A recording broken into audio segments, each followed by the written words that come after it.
Hello my friends and welcome back to another Medieval 2 commentary. This is another one sent in by Demarxu. He's playing as the Turks versus the England, and as you can see it's in the desert and on large funds. Let's go, well at first thank you for Demarxu to sending this in, and let's go over the armies. On his left flank he has Saracen militia twice, supported by Sipais, which is the missile cavalry, also 2 units. It's quite a nice flanking force. His main army consists of Ottomans, 1, 2, 3, 4 of them in the front, so lots of archers.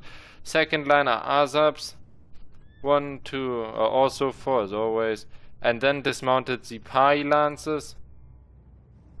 Very nice unit, and his general obviously with the bodyguard in the back. His right flank is a pure cavalry force.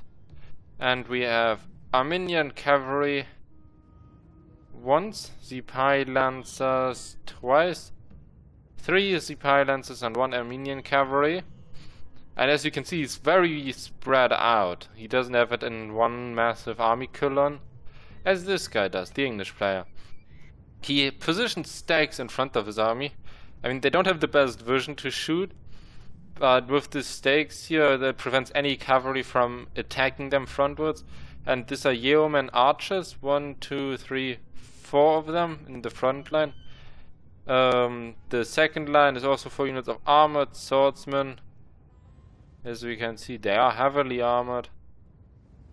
Then the third line are billmen. They are heavy infantry as well, as we can see here with that nice weapon. On the right flank, 2 times dismounted English knights, and on the left flank, I guess the same. Yep. Cavalry component is English knights, English knights, English knights, and English knights. Now I'm curious, where the hell is the general? Is that 6? Ah, here, 61. In this unit is the general. There we have him. The English general chooses to go with an English knights unit rather than another bodyguard. And yeah, now that Demarxu sees that his opponent positioned all up there, he needs to reposition his army. But the English player is not sleeping, and he takes advantage of that, immediately moving his archers forward, giving them the nice view of the battlefield, and they immediately can shoot at his units. Let's see. That was not the best. What are they shooting at? Ah, yeah, at these Ottomans, immediately trying to take out as many skirmishes as possible. They took out 10 already, so that's quite effective. They're doing a lot of hit point damage, meaning further volleys are going to take out quite a lot. 76. So before these guys even returned fire, they lost 15 men. Demarxu sees this and decides to immediately run forwards, engage with his infantry. Here his light cavalry is taking its toll on these English knights. And no one of them died. No, yes, there are 4 down there and 2 down here. It's nice. I mean, the more cavalry you can kill, the better. 2 on these guys down, none on them. And very close. They nearly got caught, but immediately turns around and gets some couple of shots off. I mean, every volley here is hit point damage. Or damage, we messed that. So he's charged forwards with his light infantry. The armored swordsmen came into the mix, but these archers are partially... Are they? Oh no, he pulled them all back. So the archers are not engaged in the melee engagement.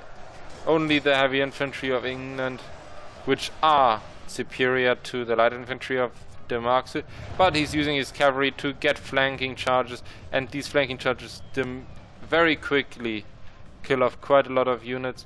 Because England doesn't have any more cavalry left, he has his dismounted English knights on that flank standing, trying to hold the line. But as you can see, 1 cavalry charge and they're down from 50 to 20. So that is not going in his favor at all. Over here, he did manage to eventually catch these missile cavalry units, but 1 is still over there firing into that blob. And the archers here, they're just continuously keeping up, hailing down death. And these Saracen militia would have loved to get into that mix, but they need to support their mainline as it is breaking Men at the have moment. slain the infidel general. Now the serpent's head has been cut off. The tail is sure to wither. So as we can see, the general is dead now, which should give it a blow, a morale blow, but it doesn't. The English line is holding nicely. And the Turks are having problems at the moment, as you can Careful see. of your enemy once, and of your friend 1,000 times. Our general flees battle, while his soldiers still fight. So yeah, now you can see the Turkish general is not dead, but he's routing, which is not good either. On this flank, England has the upper hand. Here, England has the upper hand. Enemy are badly bloodied. They have lost half their men. Good. But here it is kinda even. Allah have mercy. We have lost half of our men. So as you can see, it's a very, very close battle. It's enemy's general dead. Our general. Okay, he's routing, not dead. Enemy army half strength. Shortly afterwards, we are at half strength. So these archers are still battling each other. But here, as you can see, it is not going that well for us. He does manage to rout one unit, but look what comes to support. All these armored swordsmen and knights coming in to support the lines. Couple of billmen here routing. But that is not that much. The bodyguard is actually fighting again. So the general that came back. Interesting. So that is very good for us, as our morale is now stable or a bit higher, even though our standard morale value is lower than the English forces. But as you can see now, here the English knights got into close combat with these Ottomans, but the problem being the English knights are down to 23 and 43 men. So these Ottomans, they are both twice as many, and while this unit keeps them in close combat, these guys are just taking point blank shots and diminishing the numbers, and also shaking the morale quite a bit. Here the cavalry charge managed, even though it's only 4 men, to make a chain route there and get them all broken. On the other side here, which unit is that? Yep, the bodyguard is running away. Is the general actually still in there? Doesn't look like it. Trying to fight against these English guards. No, 41 in total, not doing that well. And here we see now the English force on the right flank broken completely. On the left flank, still one unit of armored swordsmen fighting.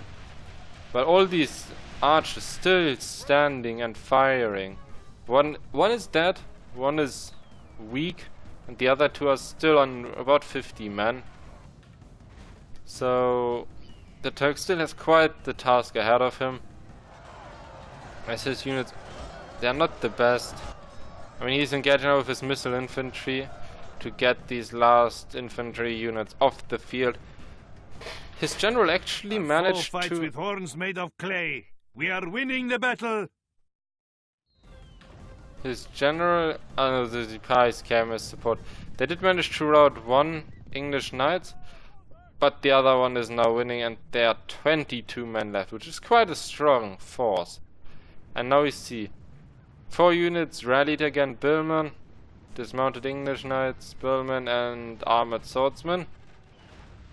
And here we have the yeoman archers with cavalry support moving over there, bringing our Turkish player in quite the tricky situation. He is in the middle of the hill, so on the silver tablet for these archers, and he can either try to use his forces now to engage these archers, take them out as well as the cavalry, but risking that if he can't do it quick enough, all these forces are going to fall in his back. Or engaging here, and well, then risking on the other hand that these guys will shoot and charge into his back. We will see what he decides to do. I would go for this army, as this is considerably weaker and they can do much more damage over time than these guys. For the time being, he's shooting at these guys, or... no, he turned around and starts shooting at the archers over here. doing hit point damage and killing now a couple. 42.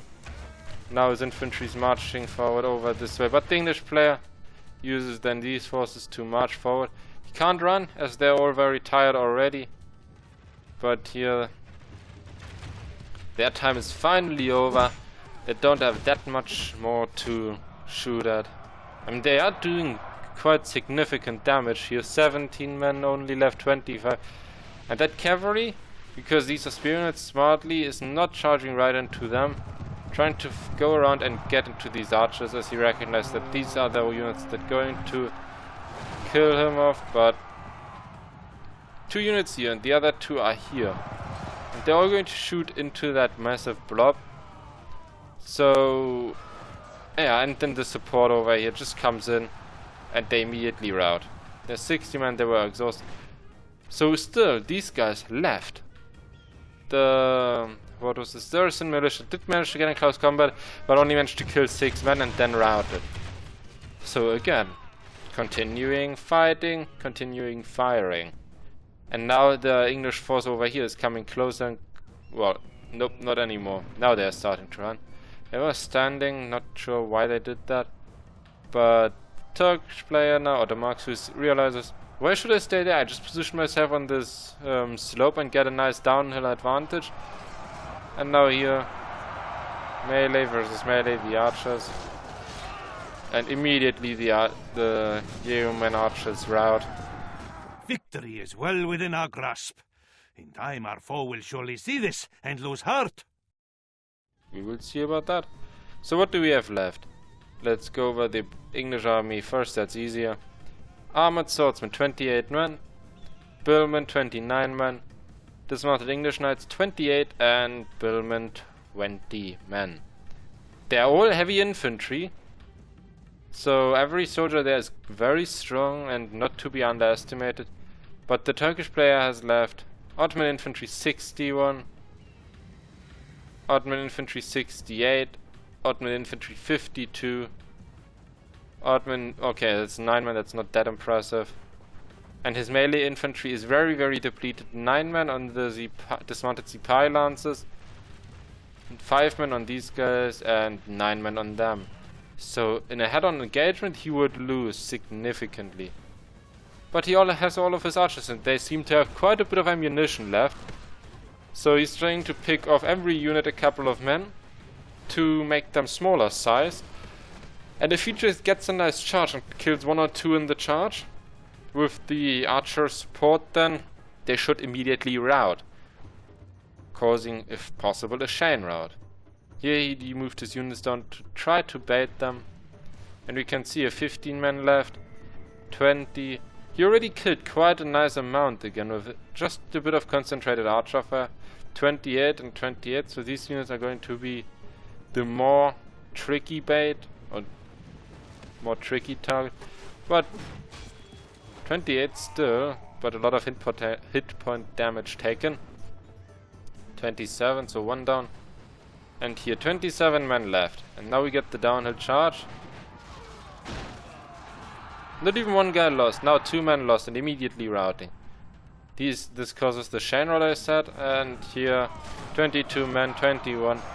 Getting shot in the flank, attacked from the front, and rout as well. Or dying, as it should be.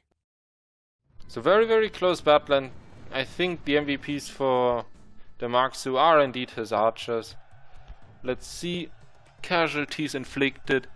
Oh, the Sipahi Lance is actually with 139, but very closely followed by the Ottoman infantry with 133, 181.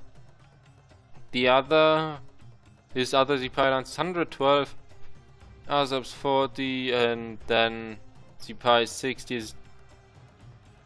What the hell is Bodyguard? Lost 1 experience. They only suffered, as it says here, 1 guy, so the general I guess. That's very weird. They inflicted 64. I would really love to see how many kills did the Yeoman got. I hear Ottoman infantry 150, so they really were his MVP. Armenian cavalry 123, Dismounted lances 80, 70, 60. So very, very nicely done there. Very close as well. And I hope you enjoyed this video. If you did, please like and subscribe. If you did not, then give me a dislike and explain me in the comments why. I would like to improve, and I will try my best to do so in the next video.